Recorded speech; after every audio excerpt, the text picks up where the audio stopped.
Welcome into another edition of Tampa 2. Casey Phillips here with staff writer Bree Dix, and we are here to talk a little bit about that Bills game that now feels like forever ago. Yes, that it does. And also look ahead to the Texans game, so we got a lot to cover here. First, let's start with that Bills game that was just an emotional roller coaster for a little bit there. What were some of your biggest takeaways? Let's start on the offensive side of things. Yeah, well, it kind of ended up going into a little bit of a nail biter towards the end. Had clawed their way back from the 10-point deficit early on. The Hail Mary attempt obviously was unsuccessful. But I think the thing that you kind of saw on both sides of the ball was just the recurring issues. You had the slow starts offensively. You had the penalties, the self-inflicted wounds, and then the third down inefficiency on both sides of the ball. But with Flax, they had 11 penalties, 74 yards, kind of just consistently putting themselves behind the chains. But I think one of the positives that I saw was specifically Chris Godwin and Rachaad White. They kind of haven't been able to get the run game going. So with the way that the Bills defense was playing the Bucs, kind of keying in on Mike Evans, Chris Godwin, that kind of opened some things up for Rachaad White on the perimeter with the screens. And I think a lot of the coaches have just talked about his ability in space. Mm-hmm. Kind of making that initial guy miss, and then Chris Godwin, when the Bills, Sean McDermott, they started using the two high shell, he was able to kind of exploit that with the speed outs, kind of elevating the perimeter game and simulating a little bit of the run game. So I think that was exciting to see. But once again, it was like when you would get the positive Rachaad White run, well, then you would have a penalty that would negate it.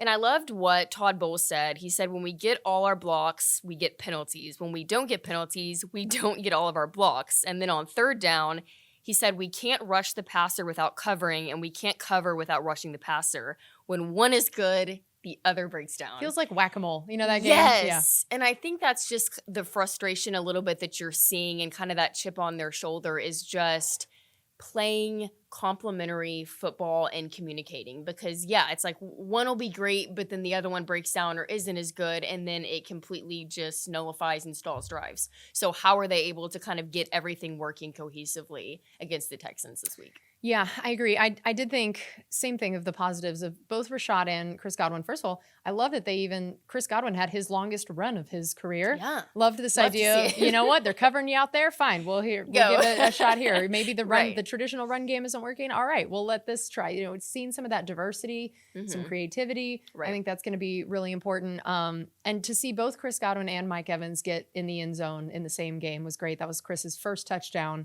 of the season. And it's, Chris has had an amazing season already. He's become Baker's go-to guy, especially on third down. He's had really big, important catches, lots of catches. They just hadn't been in the end zone. Right. And I think that was really great to see him when he's been so consistent, so reliable, give him that touchdown, kind of feels like that reward for all the dirty work that he's been doing. And to see him and Evans both in the end zone, I thought was really great. And then, Rachaad's receiving ability. Now he's had 70 and 65 yards receiving the last two games. And it is interesting to hear coaches say, you know what, we kind of count that as part of the run game. Yeah. Now, I'm sure would they love it if he was getting 70 and 65 yards and 100 yards rushing? Right. Sure. Yes. But you know what? You make do with what's working. Right. You don't try to force things. And if Rachaad is getting yards out in space, that they kind of view that little dump off as a run. Yeah. And I think that's great. And it's going to still have some of the same aspects of keeping a defense honest that a run game does. That's really the whole point of why you're always like, we need a run game. We need a run game. It's to keep the defense honest. And if Rachaad is getting that little run up the middle versus standing there and getting that little catch, off the dump off, either way, that's going to keep you from being able to just spread out, cover everybody deep. Right. It's going to suck that defense in a little bit. And the penalties, man, it's just killing us. And penalties are always bad in terms of you never want them. There are some penalties that are worse than others. Coach always talks about the idea of he's okay with the penalties that come from playing hard in the moment. Aggressive, yeah. Right. That I think even, Palmer has now had, 3 holding calls, which is not great for a wide receiver. You're right. It's not even great for an offensive lineman. Yeah. But he talked about, he likes that they're coming on him being aggressive and blocking. And for a wide receiver to be taking blocking that seriously is great, especially as a rookie. And that's part of the rookie growing pains. And so some of those penalties, I think coaches they're not going to be happy about them, but they're more acceptable essentially. The pre-snap ones, Yes. that's what coaches are just pulling their hair out All over. stars, You got to work on that. So I know that Canales talked about how they've really been working on that and focusing on that in practice.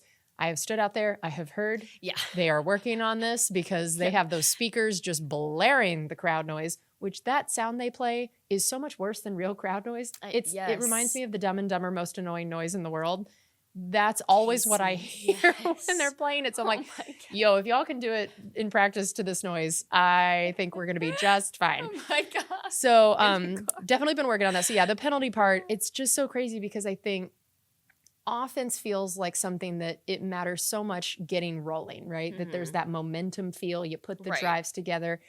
And I just know how much it is terrible to get a gain, especially like in the run game or something you've really been needing. And to finally get and it. Then to get it, and then you see the flag, and then you got to do the dreaded backwards walk. That that's so frustrating. Yeah. That's more frustrating than just missing the play. And so I think that if you can just clean some of those things up, which now, let me tell you, they all know, they're all working on it. I have to imagine it's going to be better this week. And also I just wanted to shout out Aaron Stinnie stepping in for Matt Filer. Yes. Aaron Stinnie, man, this guy, he had a gruesome injury last year, missed the whole year. These were his first snaps in a very long time. And all the guys praised him for the way he stepped in and did really well. And we saw that there were a couple of those, runs that it felt like we were getting some holes, getting some things. And so, I just really felt like it was great to see that typically offensive line is somewhere that you have an injury and you are worried. Right. To see that there was an injury and Stinnie stepped in and did a really honorable job. I thought that was really great. How about defensive takeaways for you? I would say my biggest thing, once again, is just kind of the third down. And you'll see they start out strong and they, with the red zone stops, everything's kind of clicking. And then after a while, kind of the wear and tear once again, it's so crazy when you look at the kind of the differences in the dichotomy between the red zone defense and the third down defense. So that's obviously something that they're going to work on this week. And once again, Levante David just playing out of his mind, Antoine Winfield Jr. So I think that's the biggest thing for me this week is, are they able to force the Texans off the field, kind of force CJ Stroud into some of those mistakes? And getting a handle of those drives and not letting these long drives happen and then get the stop, but make the stop on second and third down to get them off the field. Yep. I think red zone has been really interesting to watch. Yes. This defense has figured out how to clamp down on that. And I think it makes sense when you look at the personnel, right? That you have guys like Carlton Davis who love just getting his hands on guys, playing physical up in there, not having to worry about these big zone type of defenses, big reads, big areas. It's tighter space. You got guys that are big and physical, and that's how they love to play. And the way that we know, Levante is so good in some coverage areas like that. We saw, and I noticed in the Bills game, I loved watching he and Devin pass Kincaid off between the two of them with just some hand signals, and it was just flawless. Yeah. And I think that Jamal just broke that up. Yeah, and then he got the pass break up there, and I felt like the red zone, it's been really interesting to see the way that all this defense's strengths come together for that, and how great when your offense isn't necessarily clicking on all cylinders to at least know that your defense is going to limit those points. They're going to give up 3 more than they're going to give up 7. And I think that's a really big deal. And then, I feel like every week I just want my defensive takeaway to be Levante David. I just feel like he needs his own segment on the show. He and Antoine Winfield, we just need a segment for each of them. Another double-digit tackle day, which I love on an insider. Scott already has predicted that Levante will have 15 tackles because the last few games he had 12, 13, and then 14. So he's already predicted this week will be 15. That's amazing. So I love the stat. Levante recorded his 150th tackle for loss of his career. Wow. So you're already like, that sounds like a lot, but what does that mean? For context, the only active players with more than him are Aaron Donald, Calais Campbell, Von Miller, and Cam Jordan. Elite company. And also not his position. Right. If you think about what they do, they're getting in the backfield every play. They're right there on the line. They're right there. He is the only active player to not be right up there on the line with those kind of numbers. Right. That blew my mind. Another takeaway for me, I got really excited to see Yaya Diaby get his first career sack.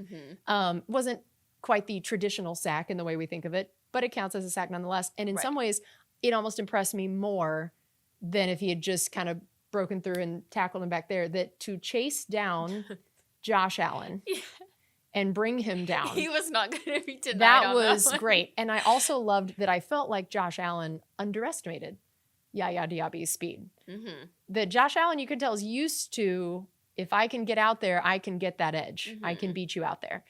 And when Yaya caught up to him, I have to imagine Josh was a little like, didn't expect that. Okay, bro. Underestimated that.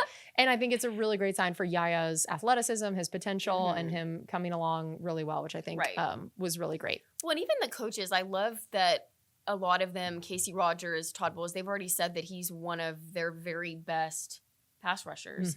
But at this point, which it's a great problem to have, but kind of the embarrassment of riches that they have, it's okay, how can we build these packages to get him on the field?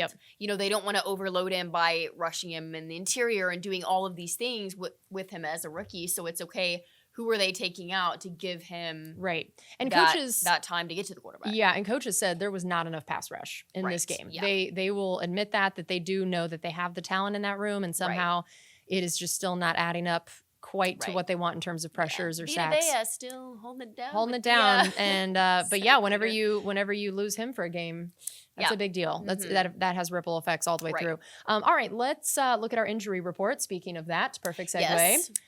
Tell us kind of what you see on the injury report and what you feel like is going to be the most important things for that. Well, the good news, Vita Vea has been a full participant this week with that groin injury. And I think one of the biggest things for Bucs fans is that Tristan Wirfs with the quad injury upgraded to, and we're filming this on Friday morning, but he upgraded to full participation on Thursday. And then defensive lineman Logan Hall has not practiced this week. So, you know, kind of keeping an eye on him. If he isn't able to go, you know, Will Golston will probably get more of a role in the trenches. So that'll be interesting to see. That will be interesting. Yeah, I think how he progresses. Man, having Vita back is massive, huge. Which actually this is perfect because our next one is our one-on-one matchup you're very excited to see. And I'm just going to say already, I'll start with mine. I normally let you start, but mine's Vita. So I figured I'd just go right into that. And we didn't pick the same one. I love so it. Nailed it. I love it. So mine on my paper, I wrote Vita versus whoever they have at center. Because at this point, I think they're on their 18th string center. I feel bad for them at this point. To be honest, it's been really confusing even trying to like get it straight because it's like, oh, this guy, then injury, this guy injury, this guy injury. And it's okay, so which guy's back? Is anybody back? Who are they playing? Yeah. It's crazy. And it's funny, I did an interview with their reporter yesterday, and she was saying, like, we were all really hoping that Vita wasn't going to be a thing again. Why was it against the Bills and not against us? So I just know that Vita is going to be so important, and he's important in every game. But this game in particular, they have the third lowest yards per carry in the league. Not a whole lot of chunk runs. This is a team that I think we can potentially really shut down the run on. That's not their strong suit. Having Vita in there to really shut down the run, and then knowing that you're going to have, even though, look, CJ Stroud does not look like he is necessarily playing like a rookie quarterback. To still have the run shut down, force him to do more, Vita up in his face, you know, while he's trying to do things. I just feel like that's the perfect kind of combination of what you're going to want in this game. Shut down the run, make him uncomfortable, make him have to throw a lot, make him have to throw on the move, all these different things. So that's my one-on-one on defense. And on offense, it is going to be Rachaad White. The same of what we just said. I want to see, can he still be getting 100 yards from scrimmage? That I am no longer counting the rush yards. I'm just his overall yards. We need Rachaad to be producing nearly 100 scrimmage yards, whether it's from the run, the pass, a combination, whatever that's going to look like. Can we continue this kind of stretch of getting him more involved, getting him in space? I just really think that's going to be important for this game. So how about you? What are your one-on-ones you're looking at? Offensively, I'm going to go with Luke Gedeke against Will Anderson Jr. Yep, I thought about that one. It's going to be a huge one. They're going to see a lot of each other. And Will Anderson Jr., obviously, high draft pick, big expectations for him. Yeah, can we just assess that it should be unfair to be able to pick second and third in the draft? That's just not cool. It's unfair. Yeah, just side note. But even though he hasn't necessarily racked up just a crazy amount of sacks, but he's consistently getting pressure. He's had 26 pressures so far this season. He's just absolutely explosive, quick first step.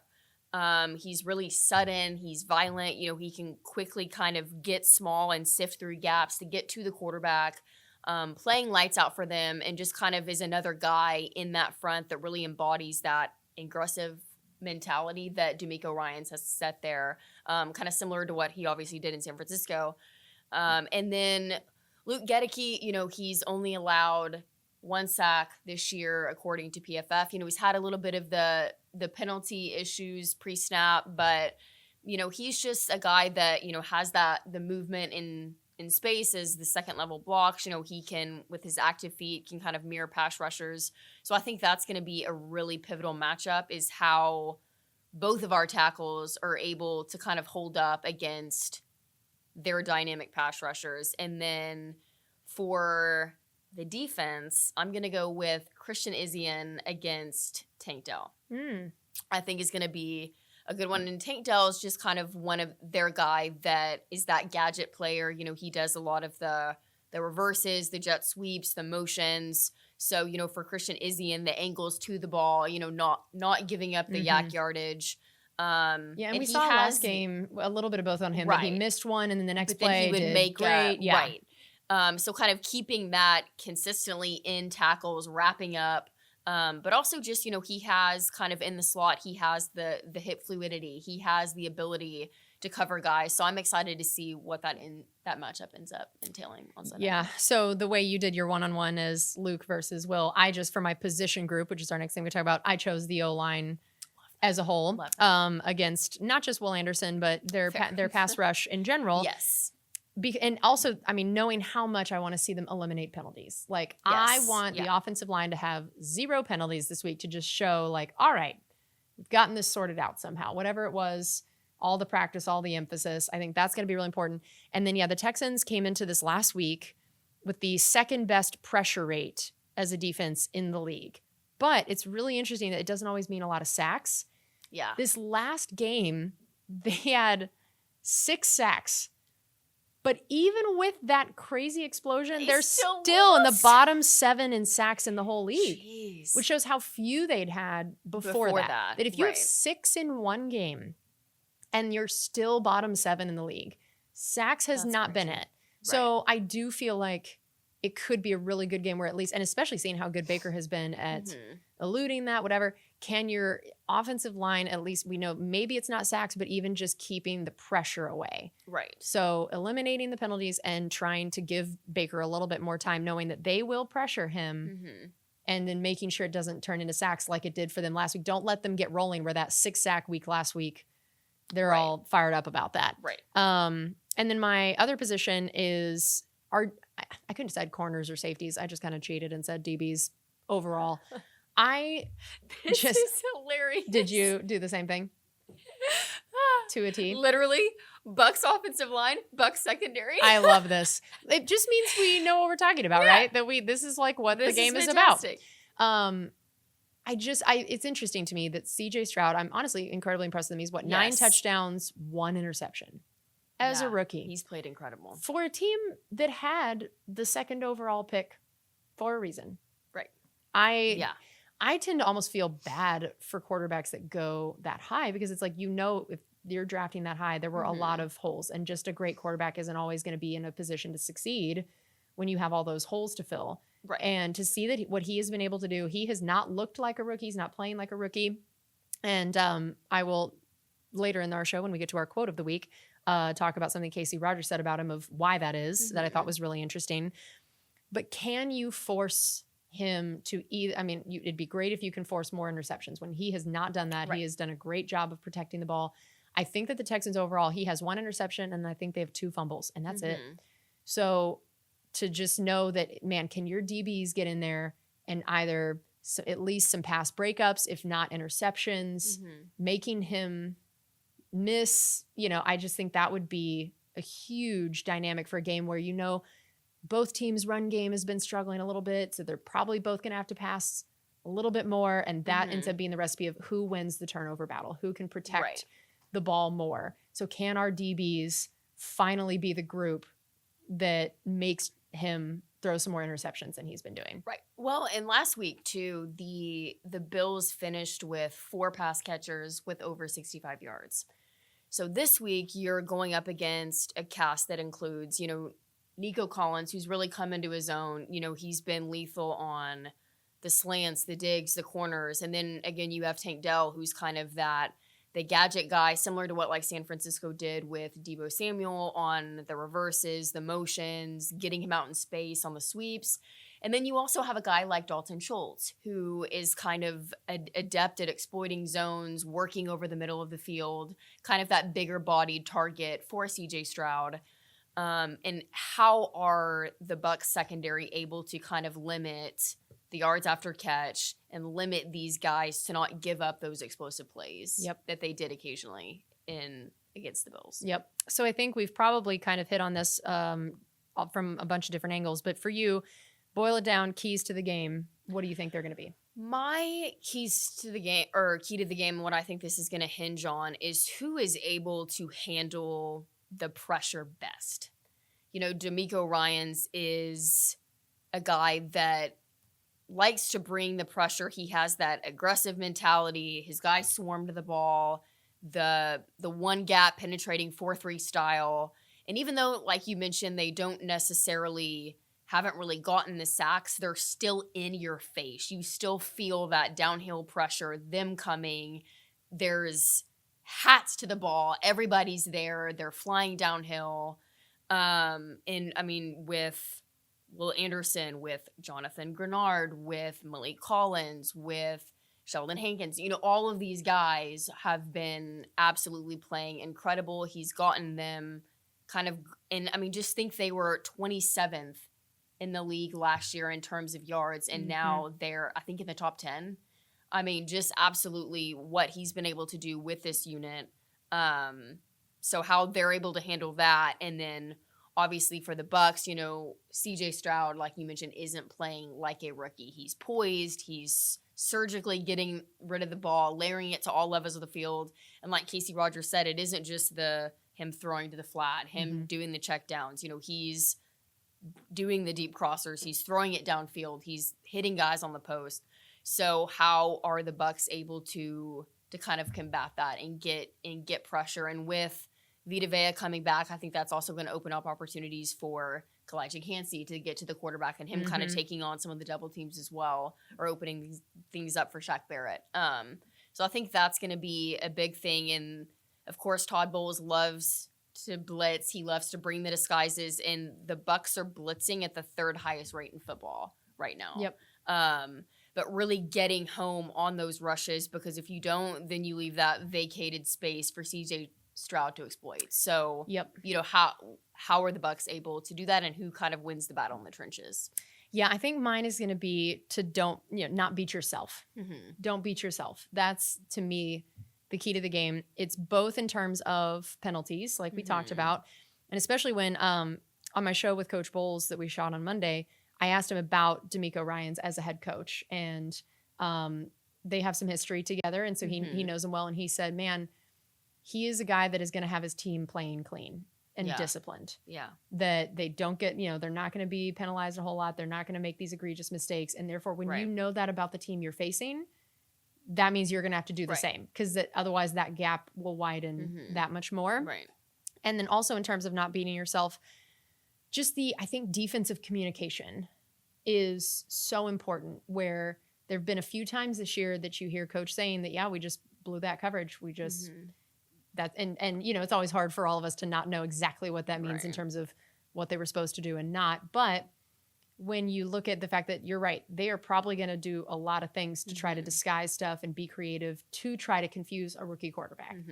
And you don't want to confuse yourself. Yeah. You want to confuse him. You don't want to confuse yourself. Right. So are they going to be disciplined enough keyed in on all those little things where you don't have those lapses Right. in communication that just give him a wide open look. Mhm. Yeah, I think that's going to be big. Okay, so for our quote, I actually thought that I had two. I'll share parts of, I guess, both of them because they kind of both speak to what we were talking about. Both of them are from Casey Rogers, defensive line coach and pass game coordinator, run game coordinator.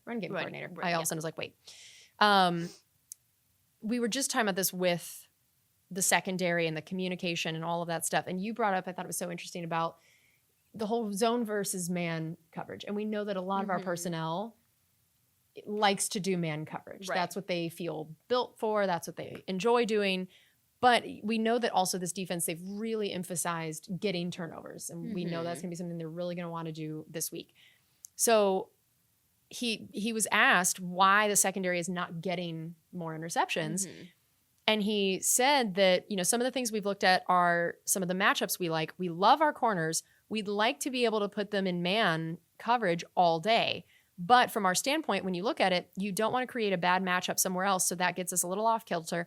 A lot of picks come from zones and having good zone drops. Right now, we're a little off. We'll have good zone drops, but poor rush. Then we'd have vice versa. It all works hand in hand.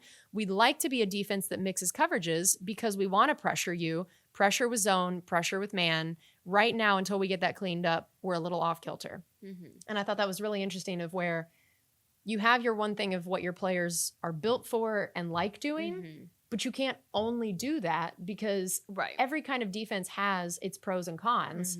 You need to be able to mix it up and do different things. And it sounds like basically what he's saying is we got to get this part in zone cleaned up a bit, those communication things, all that stuff, because A, it's going to help us get more interceptions. It sets you up for that. And B, you got to be able to mix it up so the defenses can't figure out what you're doing, or offenses can't figure out what you're doing and exploit you. The other part was he was talking about CJ Stroud. He said, we've played a couple of young quarterbacks this year, but when you watch them, he's actually playing quarterback. We play some young quarterbacks where it's run, run, throw. It's very vanilla and by the book. With this guy, watching him on film, he gets the whole gamut. He's not just throwing flat routes. He's throwing over the middle. He's throwing it deep. He's utilizing all of his weapons, and then he can make plays with his feet if he has to. He is truly playing quarterback. I thought that was really interesting to hear about how often young guys, they're just not in a position yet to do a whole lot of complicated things. But he's really playing quarterback like a veteran where they're asking him to do a lot, read a lot, make a lot of decisions. So I think that's going to be interesting to see if is our strategy going to be what you expect it to be against a rookie, where you do bring a lot of things to try to confuse him, or do you not treat him quite as much like a rookie? And I think that's going to be interesting to see what Todd Bowles decides to call and decides to do. Right. So yes, what are your quotes? So I picked a couple. My first one was a quote from Tristan Wirfs on Levante David. And I think this quote is This can count as our Levante segment we talked about. So telling. But he said, Levante is an animal. I think he's incredibly underrated and incredibly overlooked. You look at what he's done the past 12 years, and it's up there with the best to ever do it. They better get his gold jacket ready. Levante is an incredible player, incredible person, and it's no surprise to any of us in the locker room what he is doing in year 12 still. Snaps just absolute chills. But I think he doesn't get talked about as much in those conversations, but he has been consistent, not only consistent, but also the longevity it takes to be as dynamic as he has for this many years in the league. But also he's really just kind of evolved with the game, going from more of it being run heavy initially when he got into the league, and now it's more pass heavy. That's kind of the way the modern trend. You have the pass catching tight ends, you have the pass catching running backs, you have kind of these positionless players that are now emerging. But the way that he's been able to combat that, and kind of the screen sniffer, as the coaches call him, and just his coverage ability. I mean, one of the best off-ball linebackers in the NFL today, and I would say probably in the totality of the NFL. Yep. Again, snaps, preach, amen. And then the other one was a quote from Dave Canales on the offensive grasp of the scheme. And I love, he was talking about the run game and kind of the strides they made against the Bills, but he said, I'm going to keep leaning on the run, but he said, I think that our attitude and mentality, the effort part, is heading in the right direction. The combos, the running backs are more patient. They're hitting the holes. We weren't perfect on our reads by any means, but I think that we're heading in the right direction. Yep. And that's good. I loved that, but also you saw the strides. You saw Rashad had several big runs, was hitting the holes, but also just running really hard, was falling forward. But at the same time, penalties kind of negated a lot of those things. But to see kind of them getting the holes, some holes opening up, was encouraging, and I'm excited to see potentially what can happen for the second half. That's great. Stretch this season. All right, and we will close with this. Always, I try to add some sort of off the field, human interest, something about one of the guys. We just wrapped up the Crucial Catch campaign of the NFL. That October is all about that, and now we're in November, which is going to be the salute to service. But to wrap up that, I thought this was a perfect time to highlight Will Golston, who's just one of my faves on and off the field. He has given $225,000 to Moffitt. Wow. Yeah. And he might have even given more than that. I just know that was a one-time gift. The other thing about Will, he doesn't always tell everybody the good things he's doing. So I'm just telling you the things that I know about, and I'm guaranteeing you he's done more. He made that donation during Black History Month a year or two ago because it will help fund discoveries in breast, colon, and prostate cancers, all of which disproportionately affect Black men and women. His gift goes to Moffitt's George Edgecombe Society, which seeks to eliminate cancer health disparities among communities of color. Will's dad and uncle died of cancer, and his mom has beaten breast cancer multiple times. And man, what an amazing guy. He has just an incredible story. And I just really wanted to highlight that he has done so much to give back to that. And he and his mom were the official race starters for our TC 5K one year. And it was so wonderful. And I think she volunteers at Moffitt some. And I always love reminding everybody that, again, even though we're in the midst of a few losses, which is always tough, and we want to get out of that regardless, these guys are doing amazing things in the community. Yeah. And I think it's always good to remember that they all are human. They all go through a lot of things. They've all got pasts and histories, all have struggles, and just wanted to shout out Will for being a great guy on and off the field. So that is going to do it for us on this edition of Tampa 2. Thank you so much for being with us, and we'll see you next time.